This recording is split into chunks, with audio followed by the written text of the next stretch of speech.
ABP News आपको रखे आगे। दोस्तों, मैं हूं रवि जैन और इस वक्त मेरे साथ मौजूद है जानी मानी अभिनेत्री ऋचा चड्ढा, जिनकी नई फिल्म मैडम चीफ मिनिस्टर जल्द रिलीज होने जा रही है और ये फिल्म थिएटर में रिलीज होगी। ऋचा, बहुत बहुत स्वागत है। हाल ही में आपकी एक फिल्म इस पैंडेमिक के दौरान, इस लॉकडाउन के दौरान रिलीज हुई थी, शकीला, जो थिएटर में रिलीज हुई थी। अब आपकी दूसरी फिल्म मैडम चीफ मिनिस्टर भी थिएटर में रिलीज होने जा रही है। हालांकि उससे बड़ी बात यह है कि आप इस फिल्म में एक चीफ मिनिस्टर का रोल निभा रही है, और एक ऐसी चीफ मिनिस्टर का रोल जो दलितों और पिछड़ों को आगे बढ़ाने में विश्वास रखती है, सोशल अवेकनिंग में विश्वास रखती है। क्या कहेंगे, बहुत अलग तरह का किरदार है, आपको जी, मुख्यमंत्री बिल्कुल। का किरदार निभाने का मौका मिला इस फिल्म में। जी, मुख्यमंत्री का किरदार निभाने का मौका मिला है, अच्छे निर्देशक के साथ काम करने का मौका मिला है, बहुत अच्छी स्क्रिप्ट, एक अच्छा ऑथर बैक रोल मिला है, तो मैं अपने आप को बहुत खुशनसीब हूँ। और सोशल अवेकनिंग से ज़्यादा ये फ़िल्म जस्टिस की बात करती है, न्याय की बात करती है। सामाजिक न्याय जो न्याय, कहीं हाँ। न कहीं एक ऐसी चीज़ है जो हम सबको लगता है हम डिज़र्व करते हैं। सामाजिक न्याय हम लोग डिज़र्व करते हैं, न्याय चाहे वो अपॉर्च्युनिटीज़ का न्याय हो, सबको सेम अवसर मिले, सबको सेम पढ़ाई-लिखाई मिले और समाज में सबकी इज़्ज़त हो, कोई भेदभाव ना हो, डिस्क्रिमिनेशन ना हो, छूत-अछूत ना किया जाए। तो इस तरह की बातें ज़रूर इस फ़िल्म में हैं और कहीं न कहीं मैं उनसे बिल्कुल सहमत हूँ। अम, जैसे कि कोई भी रैशनल पढ़ा-लिखा समझदार व्यक्ति होता है, लिबरल व्यक्ति होता है और मुझे उम्मीद है कि लोगों को ये फ़िल्म पसंद आएगी आगे भी। बस उससे ज़्यादा तो अभी देखते हैं क्या होता है। हम्म। ये बताइए कि ये किरदार, मुख्यमंत्री का किरदार निभाने का चैलेंज क्या था? मतलब क्या क्या चुनौतियां आपको लगी जब आप ये किरदार निभा रही थी? क्योंकि इस किरदार के काफी लेयर्स हैं, काफी, ये एक बहुत साधारण सा किरदार नहीं है, एक साधारण सी शख्सियत नहीं है। तो इसके इसकी चुनौतियां क्या आपको लगी जब आप शूटिंग कर रही थी? सबसे बड़ी चुनौती तो यही थी कि कैसे जो किरदार है एक ऐसी महिला का है जो बहुत ही ज़्यादा कॉन्फिडेंट है और बहुत स्वाभिमानी है, खुददार है बहुत। हम्म। पर उसके साथ-साथ काफ़ी वो मतलब उसमें कोई खौफ नहीं है, कोई डर नहीं, किसी को भी कुछ भी बोल देती है, गाली दे देती है, मार-पिटाई कर लेती है। सलमान खान का ब्रेसलेट पहन के चलती है, तो अमूमन हमने फ़िल्मों में ऐसी महिलाओं को देखा नहीं है, तो क्या होता है उन्हें पसंद करना थोड़ा मुश्किल हो जाता है। तो सबसे बड़ी चैलेंजिंग चीज़ तो यही थी कि फ़िल्म के शुरू के 10 या 15 मिनट में ही ऑडियंस इस किरदार के साथ जुड़ जाए, वो बहुत ज़रूरी है। अ, इसीलिए मैंने ये फ़िल्म की बहुत बड़ा चैलेंज था मेरे लिए और मैं खुद फ़िल्म पहली बार देखने वाली हूँ कुछ दिनों में, तो उम्मीद है मुझे और सबको अच्छी लगेगी।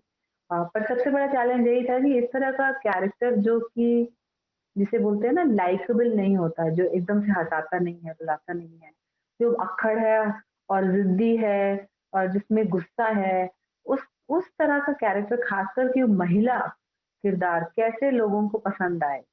जब when they fall in love with her, they will relate to her. तो ये बड़ी दुविधा का विषय हो जाता है कि कैरेक्टर के साथ भी जस्टिस करो और उसे अ, उसको कहीं न कहीं आपको ये भी नहीं करना कि उसको सॉफ्टर बना दे दूसरे लोगों के लिए, वो ईज़ी हो जाएगा उसको लाइक करना। तो ये था चैलेंज इस फ़िल्म में। ऋचा, ये सवाल बहुत लाजमी है मेरे लिए पूछना कि जब जब से ये ट्रेलर, इस फिल्म का ट्रेलर आया है यूट्यूब पर, तब से ये चर्चा हो रही है कि ये फिल्म मायावती, जो उत्तर प्रदेश की मुख्यमंत्री, 4 बार मुख्यमंत्री रह चुकी है, दलितों के लिए और सामाजिक न्याय के लिए काम करती रही है, मायावती के किरदार से प्रेरित है आपका किरदार, पूरी फिल्म भी उससे प्रेरित है। हालांकि हम जानते हैं कि जब ट्रेलर लॉन्च हुआ था उसमें डिस्क्लेमर भी दिया गया है कि सत्य घटनाओं से इसका कोई लेना देना नहीं है, काल्पनिक है। लेकिन फिर भी लोग कंपैरिजन कर रहे हैं, लगातार कर रहे हैं, क्योंकि ट्रेलर में भी कई बातें ऐसी नजर आ रही हैं। जैसे मायावती की जिंदगी में काशीराम थे, जिन्होंने राजनीतिक गुर सिखाए मायावती को। आपकी फिल्मी लाइफ में भी सौरभ शुक्ला है। ऐसे कई तमाम रेफरेंसेस हमें मिलते हैं। आप क्या कहेंगे इन समानताओं पर? मैं कहूँगी कि देखिए कहीं न कहीं तो अब जैसे फ़िल्म में गेस्ट हाउस का स्कैंडल भी है, ठीक है? जी, जी, जी। जिसमें चुनाव के बाद कुछ नेताओं को इकट्ठा करके दल बदले जाते हैं और कोalition पार्टी में सरकार इंटैक्ट रहती है। मायावती अब पर वो हमला कोई हुआ था देखेगा उस तो वक्त, बोलेगा हाँ। बहुत बड़ा हमला हुआ था मायावती पर उस वक़्त। जी हाँ, पर ये इसमें जो है वो हो सकता है कोई बोले कि हमें ये कर्नाटका चुनाव की याद दिला रहे हैं। तो इस तरह की चीज़ हो सकती है, उसका मुझे भी पूरा अ मुझे भी आभास है उसका। और ये कहीं न कहीं ये स्वाभाविक भी है, देखिए कि एक फीमेल चीफ मिनिस्टर है, जिनके छोटे बाल हैं, जो दलित बैकग्राउंड से हैं, तो लोगों को लगेगा कि ये उन्हीं की कहानी है, पर ऐसा नहीं है। जब आप ट्रेलर ही देखते हैं तो आप समझ जाते हैं कि वो लड़की बाइक चला रही है, उसकी शादी हो रही है, और उसके बहुत सारे दुश्मन हैं। तो ये एक फ़िल्मी ड्रामेटाइज़्ड कहानी है। सच में इसका किसी की लाइफ़ से कोई रियल लेना-देना नहीं है। क्योंकि हमारे जो निर्देशक हैं उन्होंने ही लिखी है फ़िल्म, और वो कुछ समय के लिए पॉलिटिकल जर्नलिस्ट थे। उन्होंने बहुत सारी छोटे-छोटे वाक़ये इसमें डाले हैं जो उन्होंने ऑब्ज़र्व किए थे। कभी किसी से मिलने गए, किसी नेता से उनकी ऑफ टाइम में मिलने गए, किसी प्रेस कॉन्फ्रेंस के बाद मिलने गए, पॉलिटिकल रैली के बाद मिलने गए, जहाँ उनकी अपनी वल्नरेबिलिटी सामने आई। तो उस तरह की जो एनेक्डोट्स हैं उन्होंने इस फ़िल्म में बहुत सारे डाले हैं, जिसमें जब आप फ़िल्म देखेंगे हो सकता है आपको इसमें बेनज़ीर भुट्टो की लाइफ़ की कोई एक झलक दिख जाए। तो अच्छा। उस तरह की चीज़ें भी हैं फ़िल्म में। जितनी हमारे पावरफुल लीडर रहे हैं फीमेल, हुँ, चाहे वो ममता बनर्जी हो, शीला दीक्षित हो, हुँ, मायावती जी हों, जयललिता हों, हुँ, जो हुँ, भी हों, थोड़ा-थोड़ा सबकी ज़िंदगी से उन्होंने कहीं न कहीं इंस्पायर होके कुछ लिखा है। हुँ, हुँ, पर सच में ये फ़िक्शनल फ़िल्म है, जब आप देखेंगे तो समझेंगे।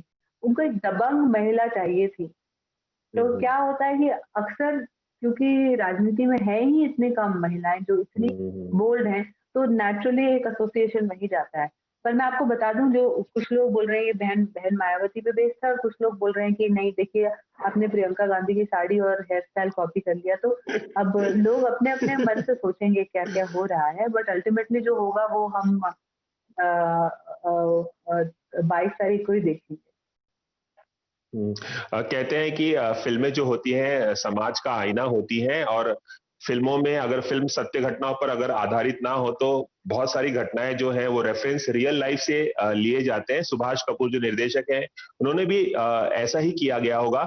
लेकिन ये फ़िल्म जो एक बहुत महत्वपूर्ण बात उठाती है ऋचा, वो ये है कि सामाजिक न्याय की बात उठाती है, इनइक्वालिटी जो समाज में है, जो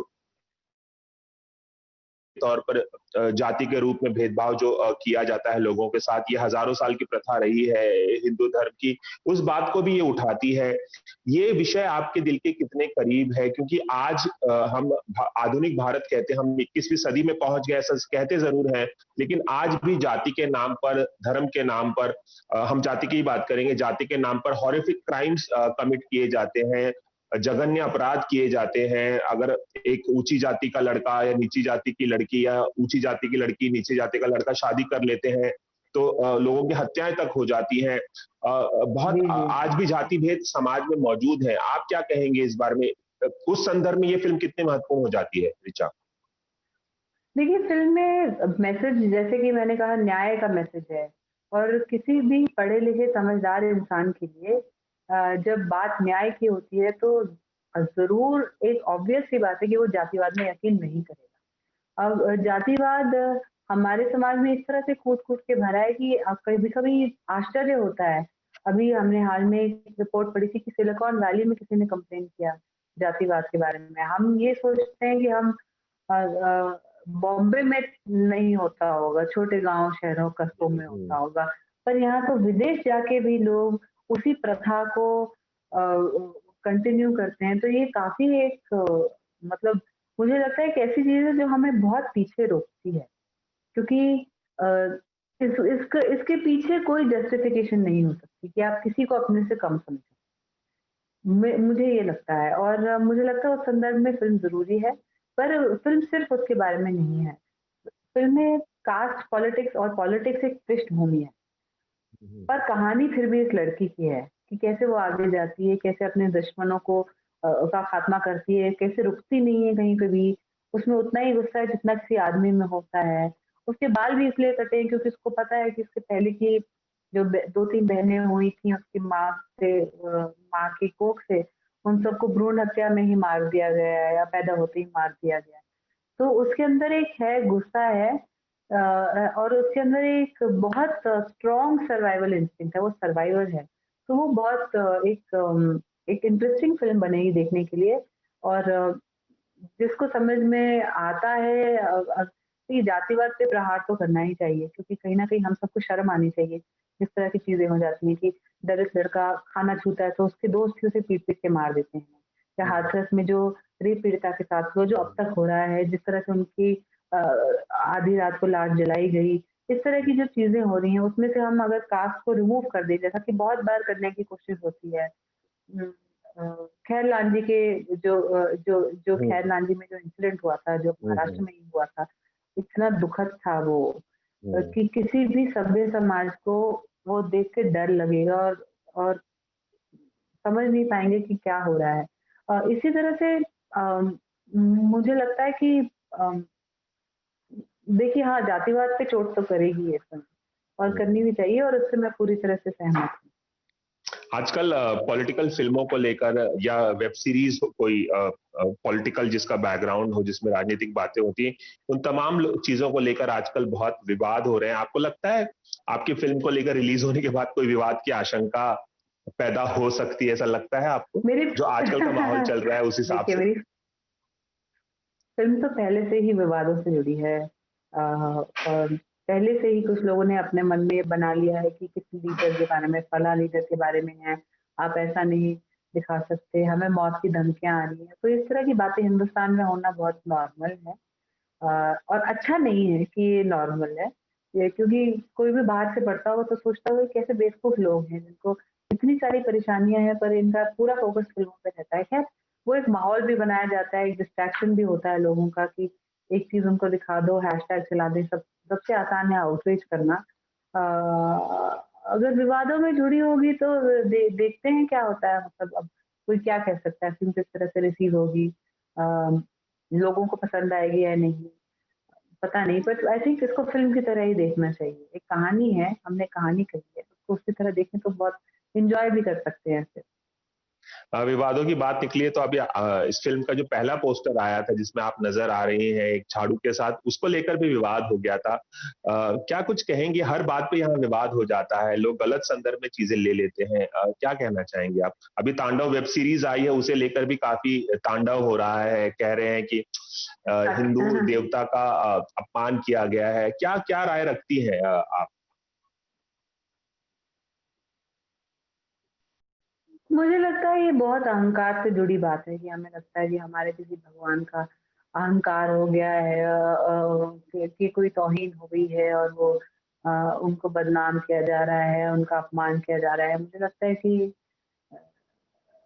लोग धर्म पे अटके रहते हैं, पर भगवान को असली रूप में समझते नहीं हैं, मुझे ऐसा लगता है। इसलिए इतनी जल्दी-जल्दी उनको इतना ऑफेंड हो जाते हैं। और रही बात पहले पोस्टर की, तो मैं अपने सोशल मीडिया पे भी क्लियर कर चुकी हूँ कि अ, कैसे वो एक सच में मिसअंडरस्टैंडिंग ही लगती है मुझे, कि हम सब ने जो एक पोस्ट हमने फ़िल्म में वो लड़की है, हर तरह के काम करती है। घर भी साफ करती है, खाना भी बनाती है, खेतों में ट्रैक्टर भी चलाती है, तो उसके एक काम का हिस्सा झाड़ू लगाना भी था। अब मैं जब झाड़ू के बारे में सोचती हूँ, मेरे दिमाग में तो सिर्फ़ आम आदमी पार्टी आती है। तो मैं जब आम आदमी पार्टी वाले समझे उनके लिए फ़िल्म बनी है। अब ये मेरी बेवकूफ़ी भी हो सकती है, जो भी, पर ख़ैर कोई बात नहीं। अगर अम, जैसे ऐसे काफ़ी सारे लोग हैं जो जातिवाद पे लगातार बात करते हैं। जैसे कि एक जर्नलिस्ट हैं प्रशांत कनौजिया, एक पॉलिटिशियन है जिग्नेश मेवानी। जब उन लोगों ने अ, बोला कि जो ये पोस्टर है वो एक ब्लंडर है, तो फिर मुझे भी रियलाइज़ हुआ कि हाँ, कहीं अनजाने में हमसे चूक हुई है। हम्म, और हालाँकि मैंने पोस्टर नहीं बनाया, आपको पता है हमारा इस सब में कोई हाथ नहीं होता। सही बात है। अम, फिर भी अगले दिन डायरेक्टर प्रोड्यूसर सबने पोस्टर बदल दिया, और नया पोस्टर जारी किया। उसके बाद एक और पोस्टर आया है, तो मैं उम्मीद करती हूँ जिन लोगों के इससे ठेस पहुँची वो हमें माफ़ कर दें, और हम्म। ज़रूर फ़िल्म देखने जाएँ, तो उनको समझ में आएगा कि अ, हमारे मन में ऐसा कुछ था नहीं, बिल्कुल भी। ऋचा, मैं आपसे ये भी पूछना चाहूंगा, चूंकि आप एक राजनीतिक किरदार निभा रही हैं मैडम चीफ मिनिस्टर में, अगर सचमुच में अगर रियल लाइफ पर आधारित कोई राजनीतिक कोई पॉलिटिशियन, किसी पॉलिटिशियन का किरदार आपको निभाने का मौका मिले, अगर आपको चॉइस दी जाए, तो वो कौन सी पॉलिटिशियन हो सकती है और किसे लेकर आप उत्सुक हैं कि हाँ, इनका किरदार मेरे को निभाने का अगर मौका मिले रियल लाइफ में, तो बहुत मजा आएगा। मतलब मैं तो फिर भी यही चाहूंगी कि फिक्शनल कैरेक्टर हो जिसमें इंदिरा गांधी जितनी शक्ति हो, ममता बनर्जी जितना क्राउड को पुलर, लुभाने और पुलर क्राउड पुलिंग की जितनी उसमें क्षमता वो है। क्षमता हो, अम, अम्मा जैसा जिसमें एक करिश्मा हो कि लोग उनसे 6 6 फीट दूर उनके पांव छुए, शीला दीक्षित जैसी सहज हो, सोनिया गांधी जितनी फॉरगिविंग हो जिन्होंने अपने पति की हत्यारों तक को माफ कर दिया। तो मैं तो चाहूंगी ये सब मिलके कोई एक किरदार बने, तो बहुत मजा आए क्योंकि वैसे भी किसी एक पे बनाने जाएंगे तो उनकी पार्टी के लोग हमें परेशान कर देंगे। तो मुझे लगता है कि सभी के अंदर कुछ ना कुछ खूबी रही होगी क्योंकि महिला होके राजनीति में टिक पाना, राजनीतिक में अपनी जगह बना पाना बहुत एक बहुत बड़ी समानता इस फिल्म के निर्देशक सुभाष कपूर जो है इस फिल्म के निर्देशक, और आप में एक बहुत बड़ी समानता है कि आप दोनों पत्रकार रह चुके हैं पहले, एक्टर, आप एक्टर बनने से पहले और वो डायरेक्टर बनने से पहले। जी, क्या कुछ मैं पत्रकार रह नहीं चुकी हूँ, वो पत्रकार रह चुके हैं। मैंने पत्रकारिता ज़रूर पढ़ी है, तो मैंने जर्नलिज़्म स्कूल में मैं ज़रूर नहीं हूँ, पर उन्होंने एक्चुअली पॉलिटिकल जर्नलिज़्म किया है कुछ 5-6 साल। आप एक मैगजीन के लिए तो भी ये काम एक करती समा थी, जहां तक मैं गलत नहीं हूँ, एक मैगजीन के लिए काम करती थी आप एज एक पत्रकार के जी, तौर पे। अब वो ना मेरी इंटर्नशिप थी और मैं फीचर्स अच्छा। राइटिंग करती थी, एडिटोरियल, परफ्यूम के बारे में कुछ लिख लिख देना, कोई नया जूता हो उसके बारे में कुछ लिख देना। उसका सोशल कमेंट्री या पॉलिटिक्स से दूर अच्छा। हमें नाता नहीं। अच्छा, कुछ जब आप इंटर्न थी जर्नलिज्म के स्टूडेंट रहने के बाद, उन दिनों की कोई खास याद आप हमें बताना चाहें, कुछ मजेदार घटना कोई जुड़ी हुई जो आपको अभी भी आपको याद आती है? मतलब याद तो आती है कि हम ही कलाकारों को फ़ोन करते थे और बोलते थे कि हम इंटर्न हैं, हमारे एडिटर ने बोला है आपसे फ़ोन करके इंटरव्यू का टाइम लेने का, और किस तरह से वो हमसे बात करते थे। कभी कुछ प्यार से बात करते थे, कुछ गुस्से से बात करते थे। तो अच्छा। वो सब याद आता है तो हँसी आती है। अक्सर ऐसे लोगों के साथ मुझे याद है मैंने एक बार अभय देओल को भी फ़ोन किया था, फिर मेरी पहली फ़िल्म भी उनके साथ थी। तो हाँ, इस ओए तरह लक्की की लक्की कुछ ओए। होती हैं घटनाएँ जो बाद में आप सोचते हैं। जी, जी। तो बाद में आपको हँसी आती है सोच के। बस यही है और बाकी उन दिनों होता ये था कि जब भी उनके पास कोई ऐसे स्टॉक स्टॉक इमेज नहीं होती थी मैगज़ीन के लिए, तो जो भी इंटर्न्स होते थे उनको बोलते थे, "अरे तुम कुछ इलस्ट्रेशन बना दो, स्केच कर दो।" तो उस दौरान मैंने काफ़ी स्केचिंग और ये सब भी किया है। अच्छा, अच्छा, अच्छा। अपनी मैगज़ीन के लिए। कोई जब जी। अभय देओल को आपने फोन किया था कोई राइटअप लिखने के लिए, क्या कुछ बात हुई थी खास, कुछ बता सकती है, कुछ याद है आपको जिनके साथ आपको पहली बार काम करने का काफ़ी मौका भी फ़नी मिला? सी बात हुई थी मेरे ख़्याल से। जी, मैंने उनको फ़ोन किया था, मैंने कहा था कि सर मैं इस मैगज़ीन से फ़ोन कर रही हूँ, वो आपके साथ एक फ़ैशन फ़ीचर करना चाहते हैं। मैं आदमियों की मैगज़ीन थी। तो उन्होंने कहा कि मैं तो कवर शूट ही करूँगा। हम्म। तो मैंने कहा कि सर वो एडिटर ने तो बोला है कि आपसे फ़ैशन फ़ीचर करवाना है, तो आपकी डेट और मेज़रमेंट और टाइमिंग और ये सब। तो बोलते देखो मेरी अगले साल एक फ़िल्म आ रही है देवदी, और उसके बाद मैंने एक और फ़िल्म साइन की है दिवाकर बैनर्जी के साथ। वो जब आएगी तो पक्का तुम मुझे कवर दोगे तब हम बात करेंगे। अच्छा। तो ये वाक़या रहा था मेरे ख़्याल से उनको भी नहीं पता। तो कॉलेज की बात है इसलिए मतलब अब हँसी आती है पर अच्छा लगा मुझे कि उनके साथ ही काम करने को मिला, करियर की शुरुआत इसी से हुई। चलिए, जाते जाते मैं आपसे एक पर्सनल सवाल पूछना चाहूंगा। आपकी शादी अली फजल से अप्रैल में होने वाली थी पिछले साल, लेकिन पैंडेमिक हो गया तो दुनिया पूरी हिल गई, दुनिया इधर से उधर हो गई है। तो आपने अपनी शादी भी पोस्टपोन कर दी। अब आप लोगों के जो फैंस हैं अली फजल और आपके जो फैंस हैं वो जानना चाहते हैं कि क्या नई शादी की नई तारीख कोई मुकर्रर की है आप लोगों ने, कब होगी शादी, कुछ इस बारे में बताना चाहेंगे? जी, अभी तो वैक्सीन के देखिए ट्रायल हो जाएँ, सारे अच्छा। नेतागण लगा लें, फिर श्रोतागण लगा लें, उसके बाद हम कुछ अच्छा निर्णय लेंगे कि कब इतने लोगों को एक जगह इकट्ठा कर सकते हैं, क्योंकि अब ज़ाहिर-सी बात है, मैं पंजाबी हूँ तो परिवार में ही इतने लोग हो जाएँगे, किसी को मना नहीं कर सकते। इसलिए सोच समझ के ही रहना होगा, सेफ चलना होगा। अभी तक बीमारी गई नहीं है, हम्म। तो इस साल हो जाए अच्छा है, बस उतना ही काफ़ी है। मतलब बिग फैट वेडिंग होने वाली है पंजाबी स्टाइल में, तमाम लोग आएंगे आपकी नहीं, शादी में। नहीं, देखिए बिग बिग फैट वेडिंग ना भी हो तो भी मैं जैसा कि कह रही हूँ, परिवार में ही इतने लोग होते हैं, उनकी सेफ्टी हमारे लिए सबसे ज़्यादा है। बाकी तो बाहर जो आए गए उनको बोल सकते हैं कि अपने रिस्क पर आना, पर परिवार वालों की तो ज़िम्मेदारी हम पूरी तरह से उठाएँगे। जी, बिल्कुल ऋचा, एबीपी न्यूज़ से खास बातचीत करने के लिए बहुत-बहुत शुक्रिया। आपकी आने वाली फ़िल्म मैडम चीफ मिनिस्टर के लिए बहुत-बहुत शुभकामनाएँ। हम चाहेंगे कि ज़्यादा से ज़्यादा दर्शक ये फ़िल्म देखें, आपके काम को सराहें और यूँ ही आप अलग-अलग तरह फ़िल्में में काम करके थैंक यू। लोगों का मनोरंजन करते रहें, यही हमारी कामना है। Ravi Jain, ABP News, Mumbai.